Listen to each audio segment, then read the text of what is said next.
ஞானேஸ்வரியில் அத்தியாயம் 13 ஸ்லோகம் 30.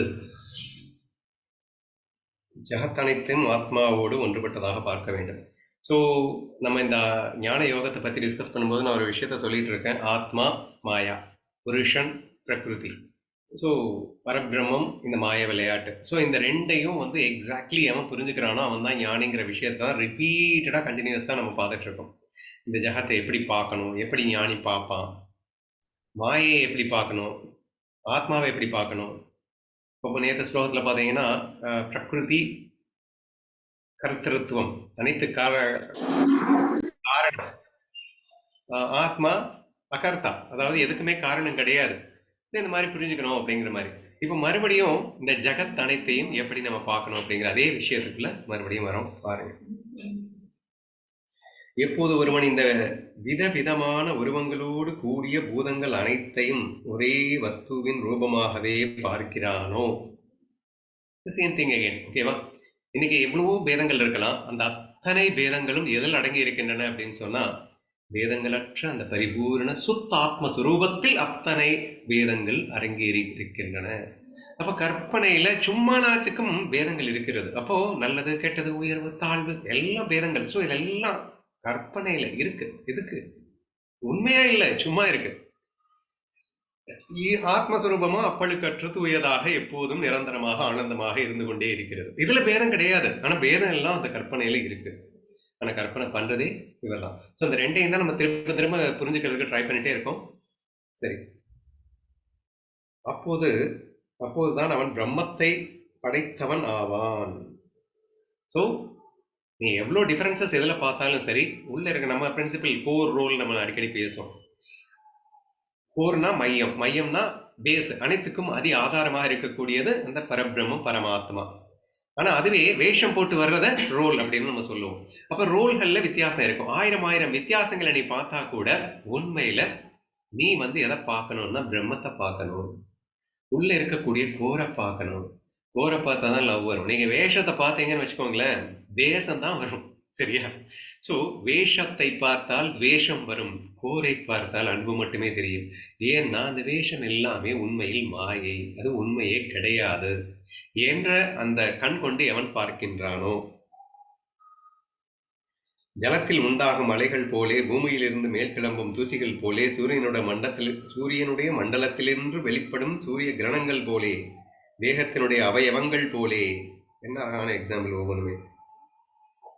அதாவது ஒரே வஸ்து தான் இங்கே ஆயிரம் டிஃபரன்ஸோட இருக்கு, பேதங்கள் இருக்கு. ஆனா எது அதுவா இருக்கு?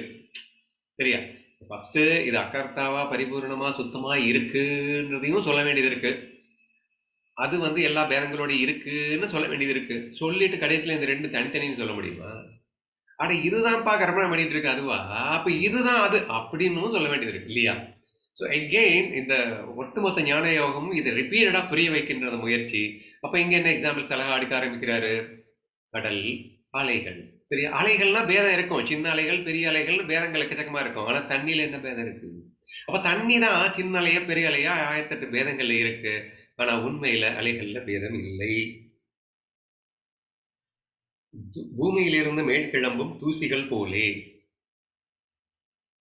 பூமி அப்படின்னா அப்படியே பெரிய பூமி அப்படின்னு சொன்ன உடனே நமக்கு என்ன இமேஜினேஷன் வருதுன்னா மிக பெரும் ஒரு விஷயமா நமக்கு தெரியுது. ஆனா தூசி பறக்குது. அந்த பூமி வேற, தூசி வேறையா? அப்ப ரொம்ப பொடுசு. அப்ப ரொம்ப சின்னது அப்படின்றதுதான் தூசுன்னு சொல்லுவோம். பூமின்னா ரொம்ப பெருசு அப்படின்னு ஃபீல் ஆகுது. ஆக்சுவலா பார்த்தா ரெண்டும் ஒண்ணு இல்லையா?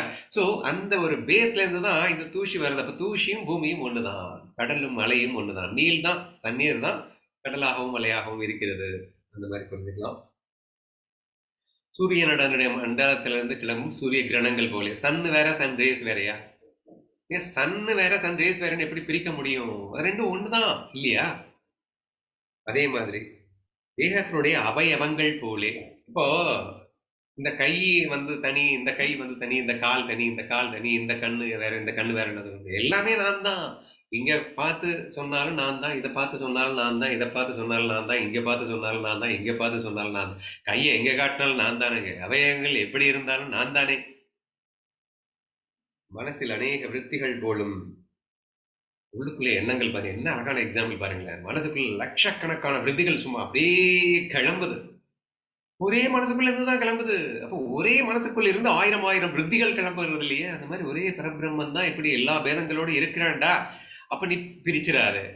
இங்க அழகா ஒரு கட்டத்துல போன ஸ்லோகத்துல பிரிக்கிறது. ஆத்மா வேற, பிரகிருதி வேற, ஆத்மா அகர்த்தா, சாரி, ஆமா, ஆத்மா அகர்த்தா, பிரகிருதி கர்த்தா. திரும்ப பிரிவினை கொண்டு வர மாதிரி இருக்கே அப்படின்னு நினைச்சிருக்கும் போது அடுத்த ஸ்லோகத்திலேயே ஒரு மண்ணாங்கட்டி இல்லை, ஏன்னா இதுதான் அதுவா இருக்கு, அங்க இருக்கிறதே ஒண்ணுதானே அப்படின்னு நான் சொல்றது. உடனே இதுதான் அதுவா இருக்குன்னு சொன்ன உடனே அப்ப எல்லாத்துக்கும் காரணம் நீங்க பாட்டுக்கு ஆத்மான்னு நினைச்சிருவீங்க அப்படிங்கிறதுனால இதை பிரிக்க வேண்டியது இருக்கு. So this is the things which is keep on continuously நம்ம வந்து படிச்சுட்டு இருக்கோம்ன்றதை மறந்துடாதீங்க.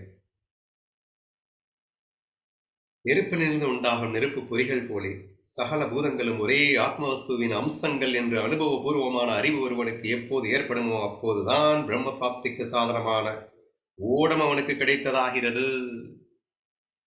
எல்லாத்துக்கும் பேஸ் அந்த பிரம்மன் தான், பரபிரம்மன் தான், புருஷன் தான், பிரகிருதிக்கே பேஸ் அப்படின்னுட்டு எவன் இருக்கணும் புரியுது, அவன் தாண்டா இந்த சம்சார கடலை தாண்ட முடியும். அதுக்கு உண்டான ஓட கிடைச்சிருக்குன்னு அர்த்தம். அவன் மட்டும்தான் ஞானியாகவே முடியும் என்று அர்த்தமாக சொல்லுகின்றார். ஒருவனுடைய புத்தி இப்படி ஆய்போன பிறகு அவன் எந்த பக்கம் பார்த்த போதிலும் அவன் கண் முன்னால் பிரம்மமே நிற்கும். குவைட் நேச்சுரலி எங்க பார்த்தாலும் கண்ணுக்கு என்ன தெரியும்? கண்ணன் தானே தெரியுமா? ஆத்மா தானே தெரியும். அந்த ஆத்மா அந்த வேஷத்துல இருக்குன்னு அழகா ரசிக்கத்தான் தோணும். இன்னும் அதிகமா நேசத்தை வளர்க்கத்தான் தோணுமே தவிர இங்க நேசம் துவேஷமா மாறாதே. எங்க நம்ம வேறையா பார்த்துட்டோம் அப்படின்னா வேஷத்தை உண்மை நம்புறோமோ அப்ப டோட்டலா கொலாப்ஸ் ஆகுது. சுருக்கி சொல்ல எல்லையற்ற சுகம் அவனுக்கு கிடைத்து போகிறது. இவ்விஷயத்தில் இவ்வளவு சொன்ன பிறகு பிரகிருதி புருஷ்ய அவஸ்தை உன் புத்தியால் நன்கு அறியப்பட்டதாக இருக்க வேண்டும்.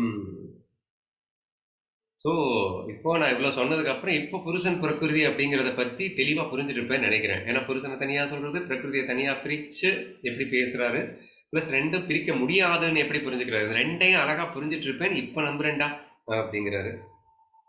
இந்த ஞானத்தில் லாபம் இருக்கிறது என்று ஒரு விஷயம் அறியப்பட்டவுடன் அதை சித்தத்திற்குள் வைத்து சித்தத்தின் கதவுக்கு தாளிட்டு அந்த அறிவை பத்திரப்படுத்திக் கொள்வது என்பதை இப்போதே நீ செய்து கொள்ள வேண்டாம்.